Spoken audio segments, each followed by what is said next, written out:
WTO world trade ഓർഗനൈസേഷന്റെ treaty നമ്മൾ 1995 മരാക്കേഷിൽ വെച്ച് മൊറോക്കോയുടെ മരാക്കേഷിൽ വെച്ച് ആ ട്രീറ്റിയിൽ സൈൻ ചെയ്യുന്ന സമയത്ത് അംഗരാജ്യങ്ങൾ എടുത്ത ഒരു തീരുമാനമുണ്ട്. അതായത് ആ ട്രീറ്റിയുടെ ഒരു ഉടമ്പടിയാണ് ഡെവലപ്പിംഗ് ഇക്കോണമീസ് രാജ്യങ്ങൾക്ക് അവരുടെ കാർഷിക GDPയുടെ 10% വരെ സബ്സിഡി കൊടുക്കാമെന്ന്. അപ്പോൾ എന്തിനാണ് സബ്സിഡി ഘട്ടം ഘട്ടമായിട്ട് വെട്ടിക്കുറയ്ക്കുന്നത്? ഈ രാജ്യം ഒന്ന് വികസിച്ചോട്ടെ, ആ കാർഷിക മേഖല ഒന്ന് വികസിച്ചോട്ടെ എന്ന് എന്തുകൊണ്ടാണ് ഗവൺമെന്റ് വിചാരിക്കാത്തത് എന്ന് എത്ര ചിന്തിച്ചിട്ടും മനസ്സിലാകുന്നില്ല. അപ്പൊ അത് ഫുഡ് സബ്സിഡിയുടെ കാര്യം. ഇനി പെട്രോളിയം സബ്സിഡിയും വെട്ടിക്കുറച്ചിരിക്കുന്നു.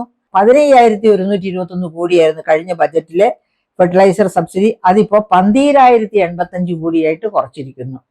അപ്പൊ ഇങ്ങനെ ഈ സബ്സിഡി വെട്ടിക്കുറച്ചത് ഒരു വളരെ മോശം പ്രകടനമായിട്ടേ കാണിക്കാൻ പറ്റൂ. കാരണം അത് WTO പോലും അനുവദിക്കുന്ന ലെവലിന്റെ ഒരുപാട് താഴെയാണ് നമ്മുടെ സബ്സിഡി ഇപ്പോൾ നിൽക്കുന്നത്.